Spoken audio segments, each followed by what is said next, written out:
derivation of IDC, that means I average, VDC, IRMS, and the ripple factor for three-phase half-wave rectifier.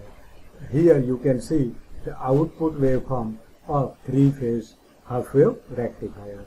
So already we have seen that each and every diode conducts for 120 degree in half-wave rectifier.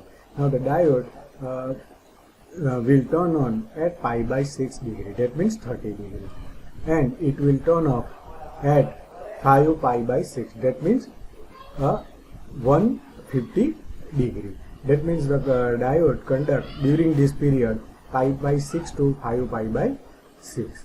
That means 2 pi by 3, that means 120 degree. Here this is the voltage. E is equal to Em sin theta. So E is nothing but the instantaneous value of voltage. So here we can write Em sin theta. E is equal to Em sin theta, where Em is the maximum voltage of this waveform. Here one load resistance RL is connected in the output circuit. That means the value of this current is also depends on the value of the load resistance. So according to Ohm's law, we can write small I is equal to small e divided by RL. Small I, that means the instantaneous value of current at particular time. E is also instantaneous value of the voltage divided by RL. So here we can put E is equal to Em sin theta. E is equal to, so our equation becomes Em sin theta divided by RL. Now the value, average value, we can find out the area by the area covered of the curve divided by base. This is the basic formula. This is the basic formula to find out the average value. So if we want to find out the area covered by the irregular shape by using integration, already I told you integration is used to find out the area covered by the unshaped waveform. So here 3. Why we are putting 3? Because it is 3 phase. Integration pi by 6. Its lower limit is pi by 6 and upper limit is 5 pi by 6. So here you can see ID theta. ID theta. Right? Base, that means 2 pi. 360 degree. The total base for the one cycle is 360 degree. That means 2 pi. So here we can take we can write 3 divided by 2 pi. Integration pi by 6 to 5 pi by 6.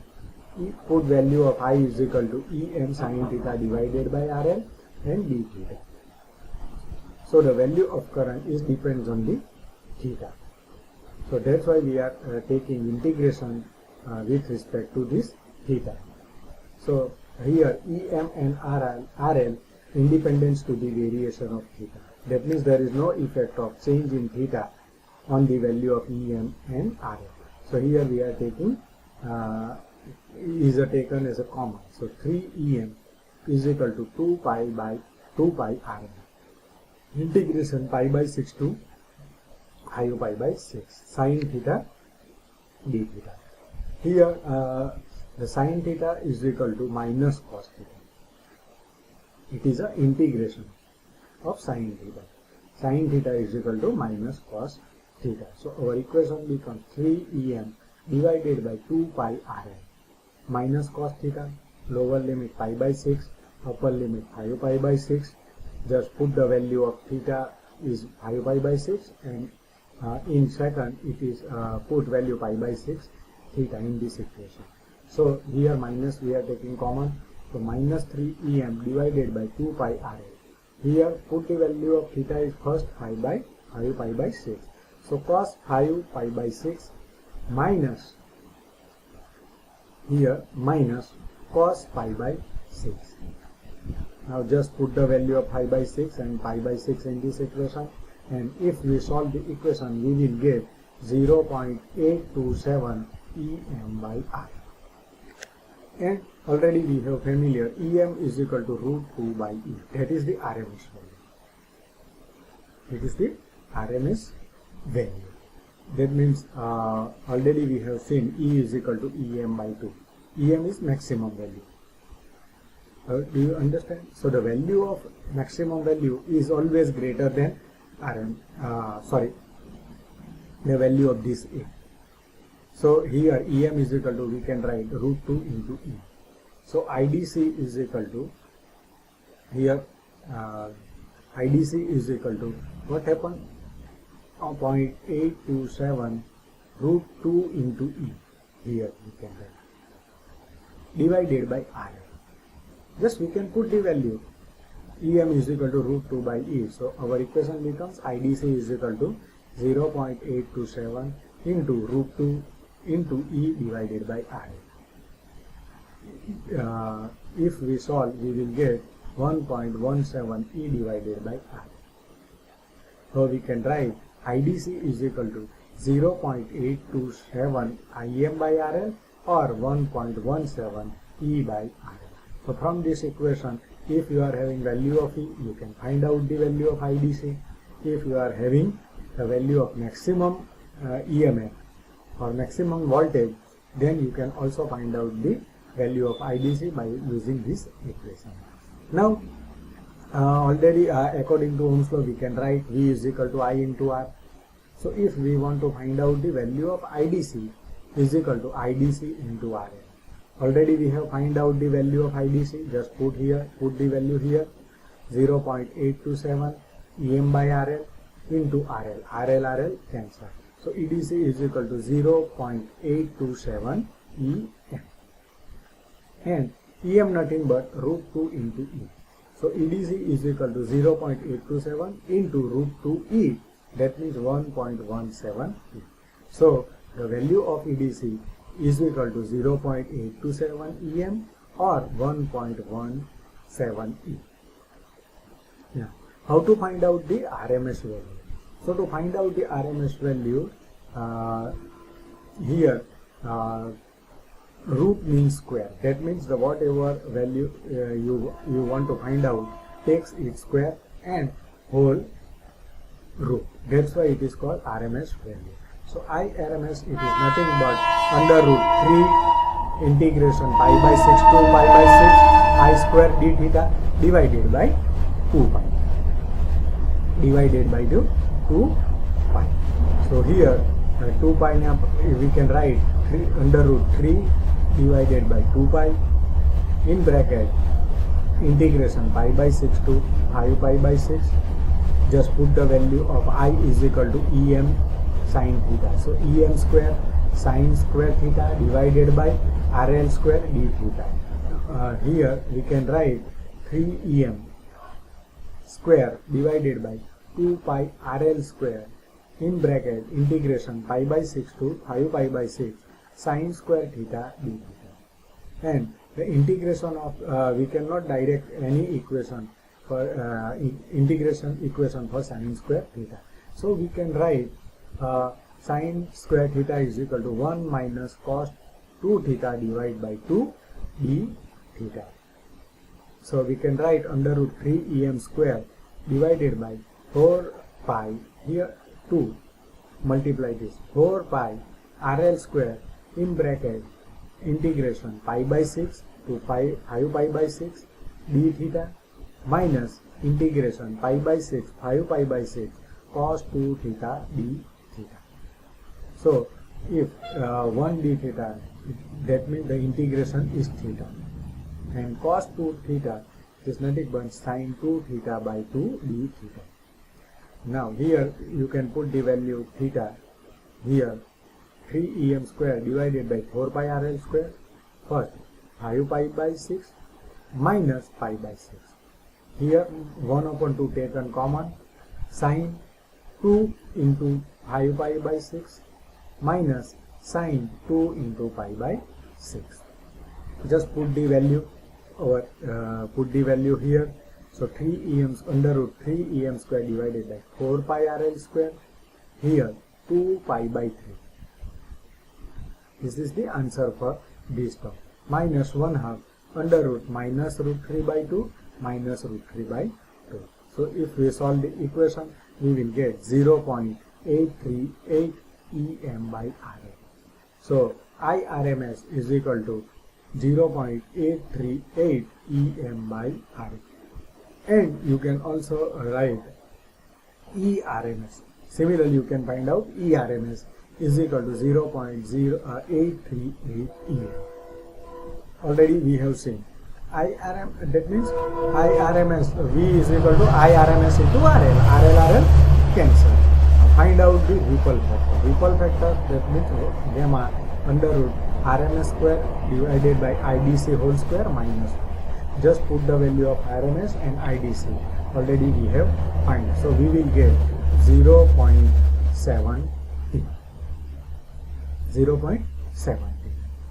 Now let me see, find out the value of IDC, EDC, RMS and ripple factor for 3-phase full wave rectifier. So already we have seen E is equal to EM sin theta, I is equal to EI by RL. Just put the value of E is equal to EM sin theta. So our equation becomes EM sin theta divided by RL, where RL is the load resistance. So here you can see the diode is conducted in full wave 3-phase rectifier for 60 milliamps. So our diode will turn on pi by 3 and it will turn off at 2 pi by 3. So pi by 3, that is our lower limit, and 2 pi by 3 it is the upper limit. Now similarly you can find out IDC is equal to I average. That means it is the nothing but the ratio between area of curve to the base. So here 6, because full wave rectifier, then integration pi by 3 2 pi by 3. Pi by 3 is lower limit and 2 pi by 3 is upper limit. So here ID theta. So we can put I is equal to EM sin theta d theta by RL. We can write 6 by 2, 6 EM by 2 pi RL, 6, that means it's 2 by 3. 2 into 3 into 2, 6. So 3 EM pi into RL. Sin the minus cos theta, it is an integration of sin theta. So here we can write minus 3, minus taken as a common, minus 3 EM divided by pi RL. Just put my cos 2 pi by 3 minus cos pi by 3. Just put the value of cos 2 pi by 3 and cos pi by 3. So we will get minus 3 EM divided by pi into RL, minus 0.5 and minus 0.5. So if we solve the equation, it becomes IDC is equal to 0.955 EM RL. Already we have said EM is equal to under root 2 EM. So just we put the value EM is equal to root 2 into EL. So here IDC is equal to 0.955 into root 2 EL divided by R. That means 1.35 EL by R. Now EL is equal under root 3E. So IDC is equal to 135 EL by RL is equal to 1.35 into 3E divided by RL. Our equation becomes 2.34 E divided by R. That means IDC is equal to 2.34 E divided by R. So we have two equations. One for this to find out the IDC in terms of EL, and another equation find out in terms of E. So similarly we can find out the EDC. EDC, it is nothing but IDC into RL. RL cancel. So EDC is equal to 2.34. Now similarly we can find out the RMS value for full wave, 3-phase full wave rectifier. So under root 6 divided by 2 pi, integration pi by 3 to 2 pi by 6 I square d theta. Just put the value of I is equal to Em sin theta. So our equation becomes under root 6 divided by 2 pi in bracket integration pi by 3 2 pi by 3 Em square sin square theta divided by r square d theta. So here we can write under root 3 Em square divided by 2 pi RL square in bracket integration pi by 3 2 pi by 3 sin square theta is equal to nothing but 1 minus cos 2 theta divided by 2 d theta. So here it becomes under root 3 Em square divided by 2 pi RL square in bracket integration pi by 3 to 2 pi by 3 d theta minus integration pi by 3 2 pi by 3 cos 2 theta d theta. So the integration of theta with respect to 1 is theta, and cos 2 theta, that means sin 2 theta divided by 2. Just put the value of theta is equal to 2 pi by 3 and minus pi by 3. Here theta is equal to 2 pi by 3 and minus pi by 3. So we can write under root 3 Em square divided by 2 pi RL square. Here 2 pi 3 minus pi by 3 minus 1/2 taken as common. Sin 2 into theta is equal to 2 pi by 3 minus sin 2 into pi by 3. If we solve the equation, we will get 0.956 Em by RL. Now the ripple factor, it is nothing but under root IRMS square divided by ID square, IRMS divided by IDC whole square minus 1. Just put the value of IRMS and IDC in this equation. So our equation becomes under root 0.956 Em by RL divided by 0.955 Em by RL. This cancel minus 1, so we will get 0.04. So 0.04, it is a ripple value, ripple factor for the 3-phase full wave rectifier.